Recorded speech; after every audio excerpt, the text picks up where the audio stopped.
بسم اللہ الحمدللہ وحدہ والصلاة والسلام علی من لا نبی بعدہ اما بعد۔ خاص ہے یہ رمضان 1441 کا، اس میں کیا کام آپ نے اس رمضان میں نہیں کرنے۔ اس رمضان میں under the crisis of epidemic, pandemic, COVID-19, اور یہ کبھی بھی زندگی میں ایسا کہیں رمضان آ گیا تو آپ یاد رکھیں جو میں باتیں بتا رہا ہوں انشاءاللہ یہ فار ایور آپ کے کام آئیں گی۔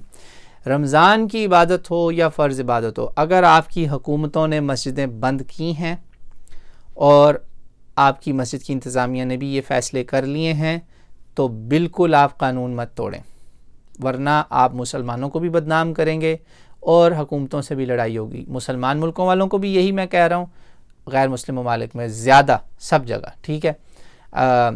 بعض مسجدیں ایسی ہیں، پاکستان میں بھی ہیں، امریکہ میں تو ہمیں پتہ ہے جہاں حکومتوں نے پابندی نہیں لگائی۔ وہ لوگ جو ہیں جہاں حکومتوں نے پابندی نہیں لگائی، they must maintain social distancing اور آل دوز سینیٹائزیشن رولز، اور سلیکٹ مخصوص لوگوں کے ساتھ صرف مسجد کو آباد کرنے کی غرض سے آپ مسجد آباد کر لیں انشاءاللہ تعالی۔ مگر یہ کوئی نہ کرے، یہ ریکارڈنگ کا مقصد ہی یہی ہے کہ آپ نے کیا کام نہیں کرنا، رول نہیں توڑنا، زبردستی نماز نہیں پڑھنی، مسجد چوری نہیں کھولنی۔ اگر آپ فرض کریں حکومت نے اجازت نہیں دی اور انتظامیہ کہہ رہی نہیں ہم کھولیں گے، آپ مجرم ہوں گے، کیونکہ یہ آپ کو مسجد وہ فرض نماز کے لیے نہیں روک رہے، وہ ایک نفل عبادت کے لیے روک رہے ہیں، اور وہ حق رکھتے ہیں بالکل ویسے ہی جیسے خلفائے راشدین کے دور میں آپ کو اجازت ملی تھی کہ آپ مسجد میں پڑھ سکتے ہیں۔ اس اجازت کا مطلب یہ نہیں تھا کہ اب آپ نے مسجد میں ہی پڑھنی ہے، وہ حکومت جب چاہے آپ سے اجازت لے سکتی ہے واپس۔ مکہ مدینہ میں نہیں بند ہوئی، کوئی گناہ کا کام کیا انہوں نے، نہیں، یہ ہماری مجبوری تھی، کرائسس تھا، سچویشن ایسی ہے۔ تو کوئی بندہ قانون نہ توڑے، کوئی بندہ چوری چھپے نماز نہ پڑھے۔ اگر انتظامیہ اور حکومت کے بیچ میں کلیش ہے، حکومت کو آپ نے اس آرڈر کو فالو کرنا ہے، یہ آپ کی شریعت کو کچھ نہیں اس سے بگڑنے والا، قانون نہیں آپ نے توڑنا، ٹھیک ہے۔ پلیز میری یہ بات نوٹ کر لیں، انڈیا کے مسلمان ہو، چاہے پاکستان کے ہوں، چاہے امریکہ کے ہوں۔ ہاں، امریکہ میں دیر آر ایکسیپشنز، پاکستان میں بھی کچھ جگہیں ہیں جہاں پہ دیر از ایکسیپشنز، وہ رول میں نہیں آتا۔ وہاں پہ اگر انتظامیہ اور امام ان کی کوارڈینیشن کے ساتھ وہ پھر بھی پڑھ رہے ہیں تو پلیز وہاں پر بھی سوشل ڈسٹینسنگ کو وائلیٹ نہ کریں۔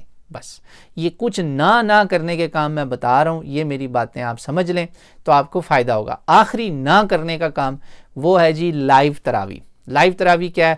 فون لگا ہوا ہے، ٹی وی لگا ہوا ہے، یوٹیوب لگی ہوئی ہے، اور وہ امام کہہ رہا اللہ اکبر، تو آپ قرآن سن رہے ہیں، وہ کریں، میں اس کو نہیں منع کر رہا، وہ ہو سکتا ہے مجھے بھی کرنا پڑے، عوام کی بہت زیادہ ریکویسٹ ہے کہ جی ہم ہر سال آپ سے قرآن سنتے ہیں، آپ پڑھیں، کر لیں وہ کام، لیکن باخدا یہ نہ کیجیے گا۔ اگر یہ کیا باخدا تو بڑی پکڑ ہو جائے گی۔ وہ کیا کہ امام صاحب گئے رکوع میں، وہ مسجد میں فرض کریں 2-3 لوگ مل کے کر رہے ہیں صرف مسجد کی آباد کرنے کی نیت سے، تو آپ کو یہ کسی نے نہیں سرٹیفکیٹ دیا کہ آپ کہیں اچھا اللہ اکبر پیچھے اس ٹی وی کے، پیچھے اس امام کے، ول تو ایسے لفظوں کی بھی ضرورت نہیں ہے۔ بس یہ میری درخواستیں ہیں آپ کی، کچھ ضروری نہ کرنے کے کام۔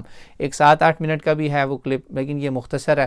امید کرتا ہوں کہ آپ میں سے کوئی بھی ایسا کام نہیں کرے گا جن نہ سے میں آپ کو منع کر رہا ہوں۔ اللہ تعالیٰ مجھے، میرے اور آپ کے ایمان کی حفاظت فرمائے اور ہمیں کسی بھی ایسے کام میں نہ ڈالے جس سے ہم ہمارے دین کے لیے، ہماری ملت کے لیے، امت کے لیے مشکل پیدا کر دیں۔ اللہ مجھے آپ کو سے محفوظ رکھے، واللہ اعلم۔